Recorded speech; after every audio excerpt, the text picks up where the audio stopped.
With a worldwide labour shortage within the trades, and truthfully, no real sign of it getting any better, it's never been more important to retain your team members. In this podcast, we explore leadership, culture, communication, development, creating career paths, and loads more. This is part 2 of a 3-part series. So be sure to hit subscribe and ring that bell, get the notifications on to make sure you don't miss out on the final episode, which is dropping next week. Also, please, if you have any experience or you want to leave some comments or feedback, do so below. And while we're there, go and share this video with someone else. Cheers.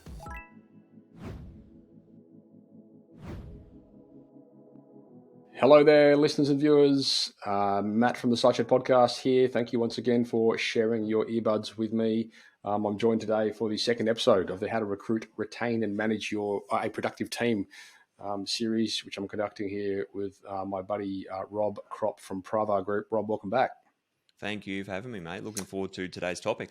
So for you guys out there, if you missed episode 1, go check it out. We were talking about how to recruit your team. And as always, we kind of structure this series in a manner where the following episodes will relate to the previous. So if you didn't go check that out, you might want to do that first because chances are this one will make a bit more sense. In that episode, we were talking about a lot of the I suppose the strategy, the conversations that you need to be having from a management perspective in relation to recruitment, some of the processes, some of the mindset shifts, a lot of the realities around the way that we recruited years ago as opposed to what works in today's marketplace. In this episode, we're talking about retention. So the focus here is on this podcast topic is about, okay, once we've done the recruitment, we've gone through the recruitment process, well, what are we going to do to make sure that we're retaining these these team members? I'm sure anyone that's been in business for any period of time understands the costs of not retaining your team members. And you put all this emphasis and effort into and resource into recruiting and hiring and sometimes training, and then for them to turn around and leave for whatever reason, like that's an expensive lesson from a business perspective. So today we're going to tackle some of those conversations. So thanks again, Rob, for joining us. Yeah, pleasure, mate. So, I mean, obviously, this whole conversation around, I think a lot of business owners out there, they're so happy to have found a team member. They see it as a destination, and it's like okay, I've done it. I found the person. Now I can relax. Whereas I think the companies that are doing this well and do have really good retention and very low attrition, they are putting emphasis into, okay, what does this journey look like beyond them signing on the dotted line? So I'd love to hear a bit of your take here into things that you've seen work well. I've got some insight as well, which we can share this topic, but I'd love to hear what your position is. Yeah, I think we just have to begin with, we've got to accept that a retention strategy in business in today's market is just as important as a recruitment strategy. And it's something I think a lot of business owners have neglected in the past, where it's been easy. It's been easy to find guys and girls, and if someone finished up, then they just went out there and recruited and replaced them pretty easy. In markets gone past, it's easy to find good people, and if someone left, you just found another person, kind of an in-out type of exchange. But in today, with unemployment levels so low and demand so high, people are willing to move for not a lot more, and people are willing to look around for other opportunities. And I think loyalty in today's market is gone. Like, someone will move at the drop of a hat.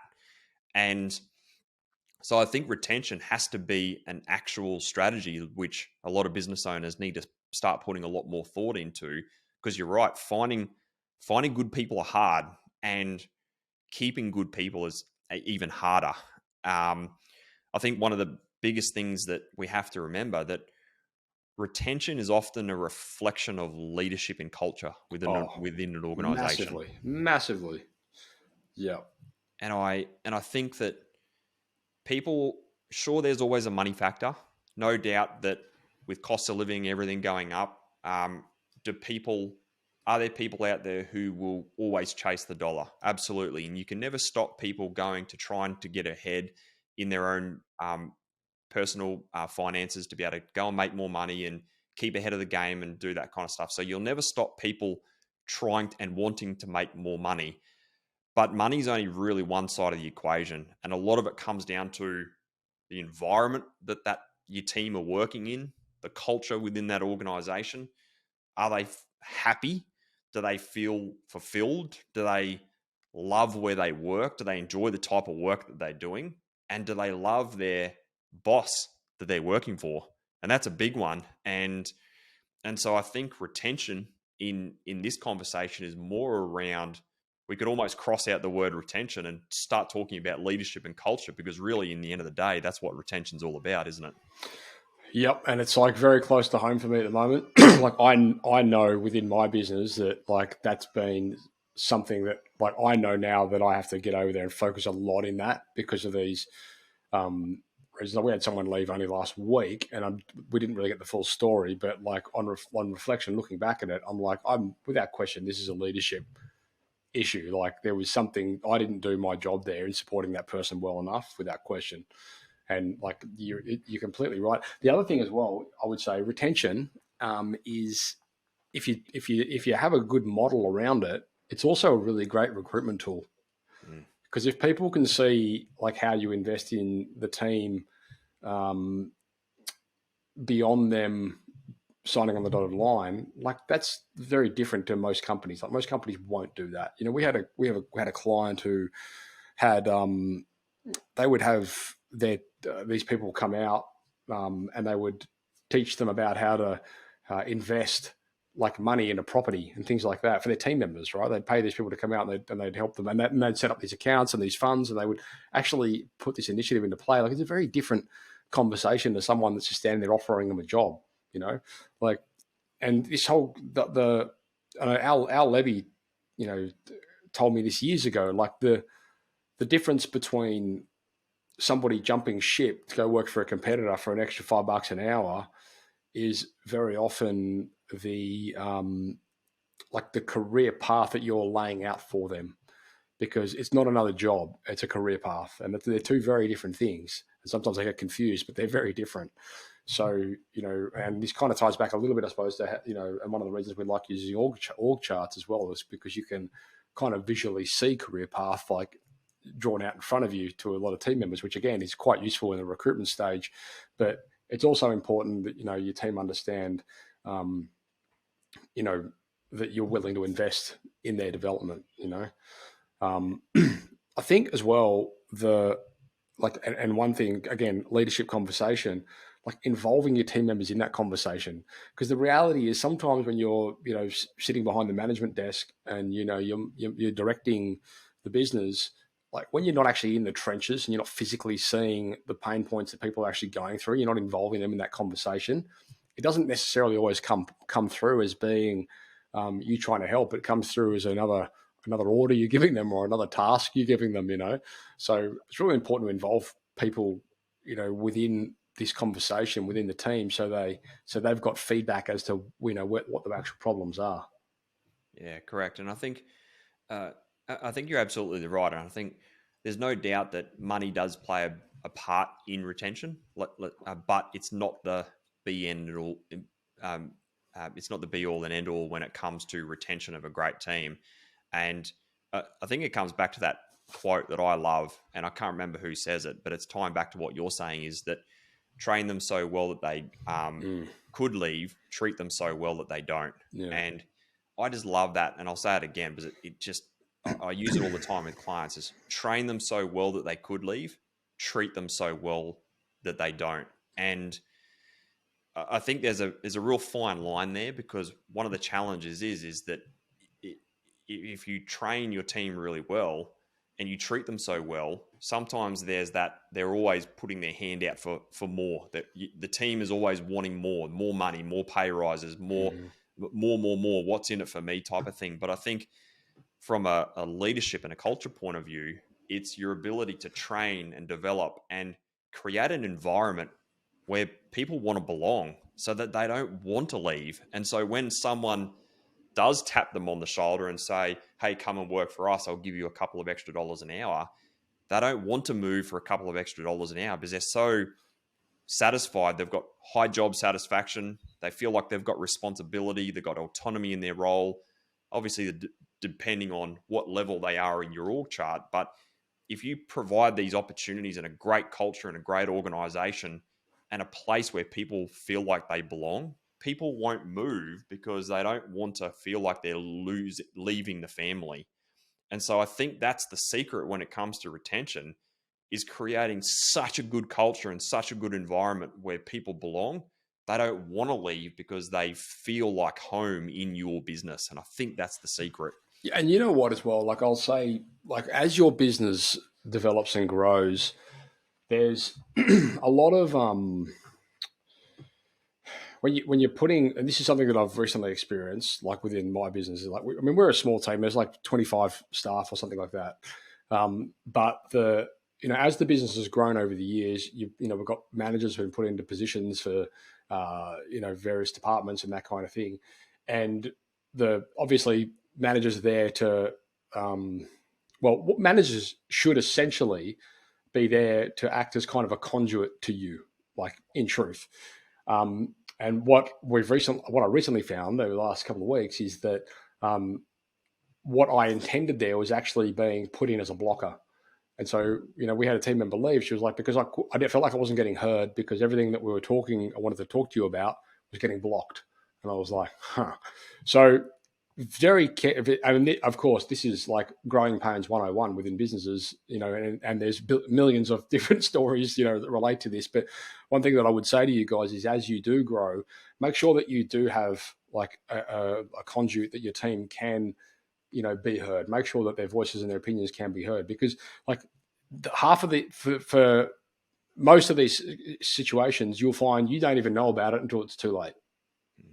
And whereas some of these things are such agile, easy fixes, but you've got to make sure that the team's being heard and that kind of thing. So, just be careful with growth, because it's really easy sometimes to just go and speak to them, or just do this or do that. Like you've got to build parameters, and you've got to build, like people have got to understand, which boundaries to operate within.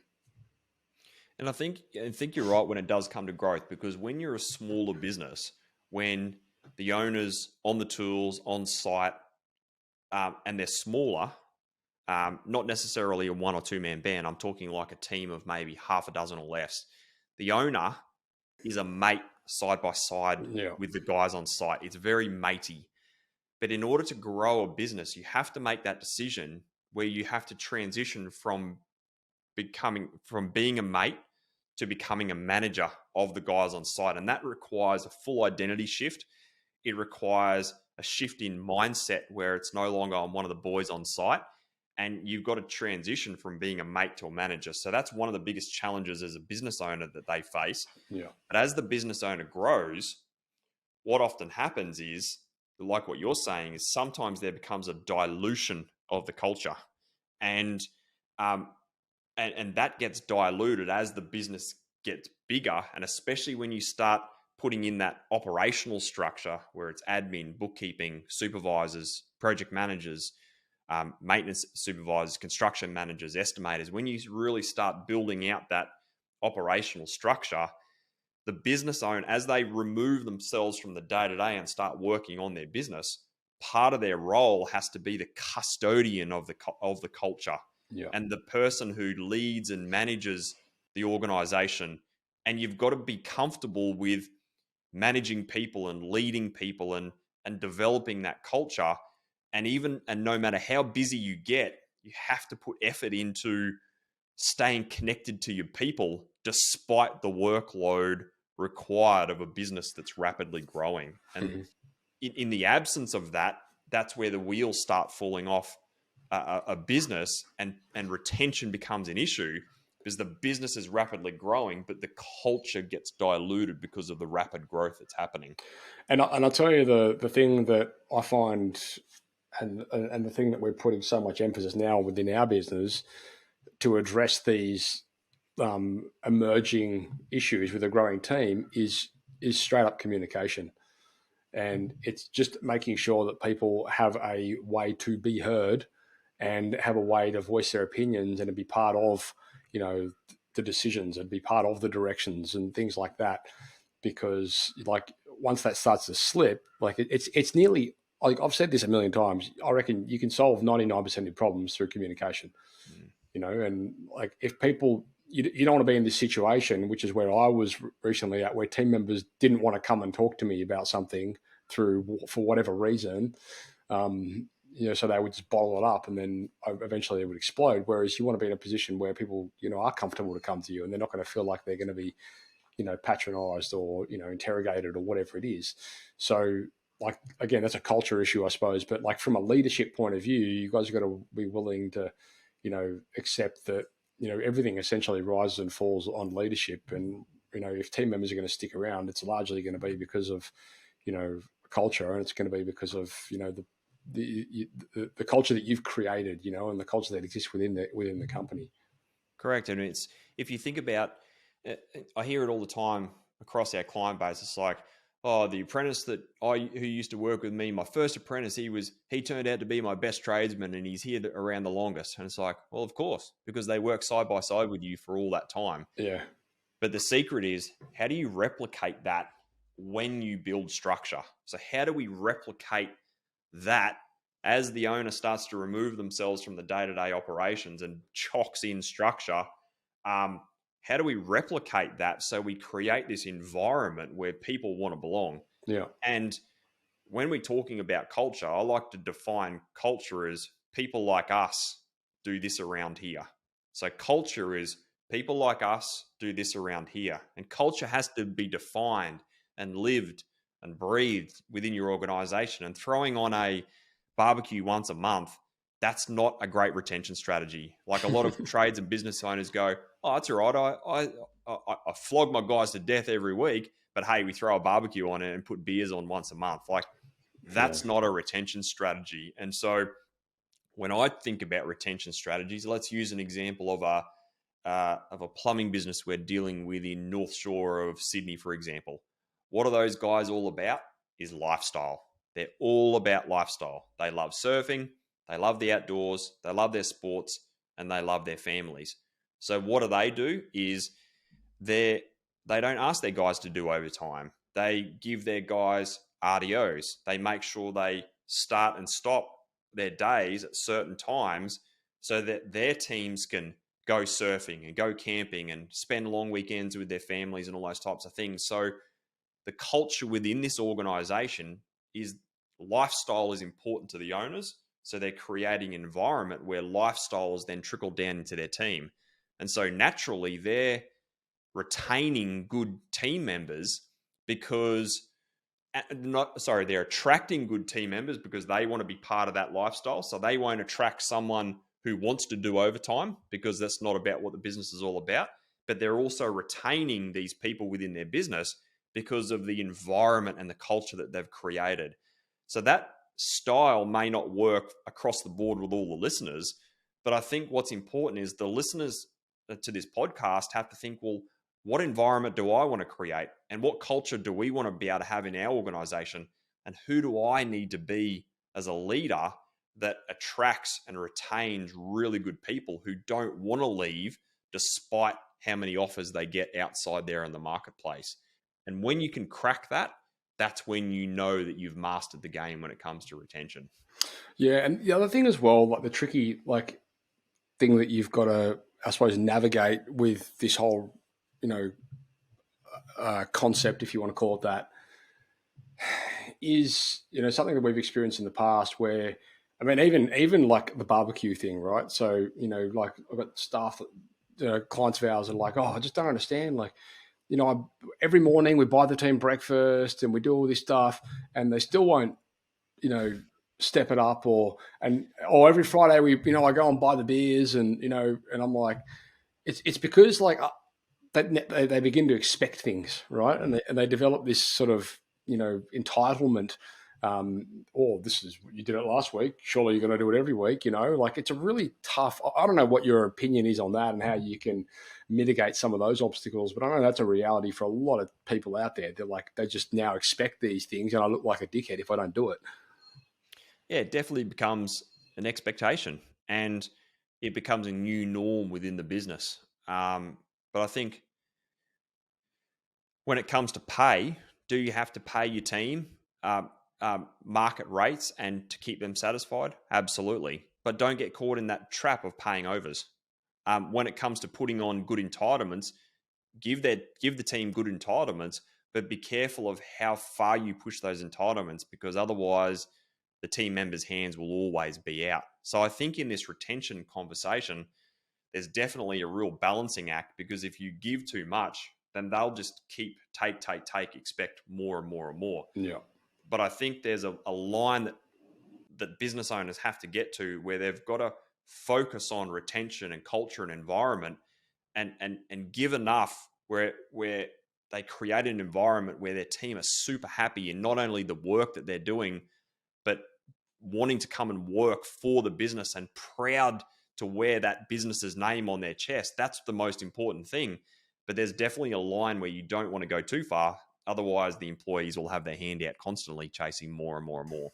I think one thing that's been useful for us is like making it more of a reward system, and so people understand that if this happens, if this KPI is hit, if the team does this or whatever, then we can go and do the thing. But if that doesn't happen, then we're not doing it.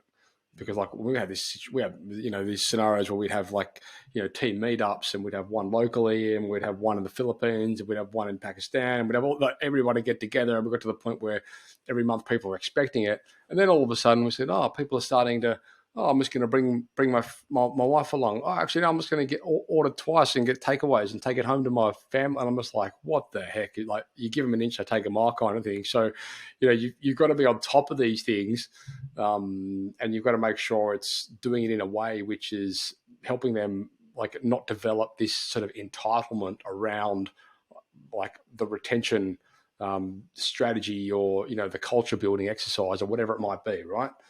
So I think that's been useful for us.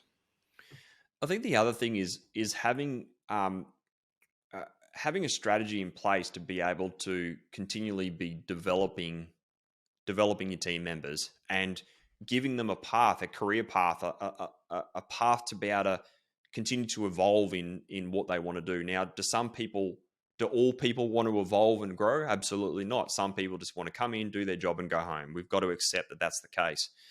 But I think one of the beauties of having a growing business is your structure gets bigger. There's always evolution. You're always looking for more ways to make changes, whether it's new technology, new systems. How can we make life easier? We're working for better customers and better jobs. And so that's the benefit of having a growing business, is you get to make enjoyable changes which can flow down into your team.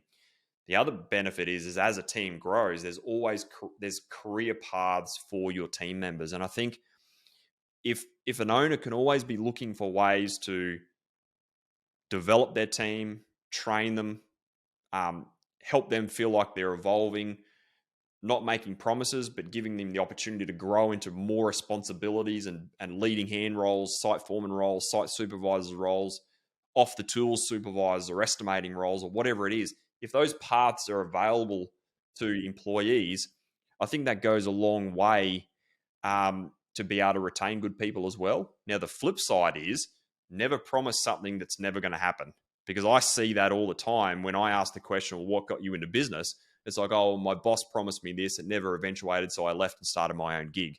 So I think it's that balancing act of not over-promising opportunity, but having opportunities available for team members to feel like they can grow as the organization grows. And that's what makes people sticky, makes people sticky in your organization, that they actually don't want to leave. Mm-hmm. Yeah. Yeah, look, it's a tricky one. And I think as we've kind of touched on, this whole conversation is such a leadership driven conversation, and leadership from the top, but also leadership as, throughout the different layers within the org chart, like it's really important, I suppose, that like you're leading the leaders, and that's being replicated in the way you want it to be replicated, down into the lower tiers of the company, which again, it's just a training thing, One of my favorite sayings in leadership is that the fish rots from the head down. I've heard that. I often wonder if that's actually true, but yeah, no, I do know that. We'll just say it, mate. It's true. But I love it because what it says to me is that everything starts and stops with you as a leader. Yeah. So for all the listeners today, it's everything starts and stops with you in your leadership. And retention stops with you as the leader. And my challenge that I want to pose to the listeners of this podcast is, would you want to work for you? Yeah. And are you the type of leader that people would want to follow? And those two questions are really powerful ones. And what it's going to force the listeners to do is take a step back and self-reflect on, am I actually being the leader that, would I actually work for me? Yes or no? And if the answer is no, then what do I got to do to change? What do I have to do to shift in my management and leadership to want to actually come and work for me? And the other part is, are you being the leader that your team would want to follow? Like, are you really stepping up? Are you taking accountability and responsibility in yourself? Are you clear with your delegation, your accountability? And are you the type of leader that's creating that culture where people actually want to belong? And if the answer is no to those two questions, then the problem isn't the team, the problem's you. Yeah. And that's a hard pill to swallow, but the beauty around that is that you've got the ability to take control back and make change from within in their leadership. And if they can make change, then retention will take care of itself. Mm-hmm. Couldn't agree more. Mate, that's great. Let's wrap this episode up. I'm going to come back with the final episode. We're going to be talking specifically around how to manage your team. I guess this is a conversation which is very relevant because, from again, tying back to leadership, like that whole conversation around understanding how to get your team members to be buying into doing what they're meant to be doing and having a structure around that is something I think that is vital, especially in this environment which we've seen, and maybe to a degree not as relevant to trade businesses, but all of a sudden we've seen this shift to remote work, which of course is something that we've been practicing since we set up the business. But the point is, like, having people need to have clear expectations, and they've got to understand if they're, like what wins look like for them. And so when we're talking about managing our team, I think we're both going to be able to riff on some pretty relevant things here. So listeners, again, you're joining myself, Matt Jones, and Rob Kropp from Pravar Group, Pravar Group.com. I'll have links to Rob within the show notes. So if you want to get over there and reach out to him, I encourage you to do so. He's got a great program over there for trade businesses that want to take their business to the next level. This is episode 2 of the How to Recruit, Retain, and Manage Your Productive Team series. That was how to retain your team. In the next episode, which will be the third and final episode, it's going to be how to manage your team. So stay tuned for that one. Ciao. Thanks again, Rob. Thanks, mate. Be sure to hit subscribe and ring that notification bell to make sure that you don't miss out. And as always, we would love to hear your comments and your feedback and your experiences. So please leave them in the comments below. And while we're there, go and share this video with someone else that would benefit from it. Cheers.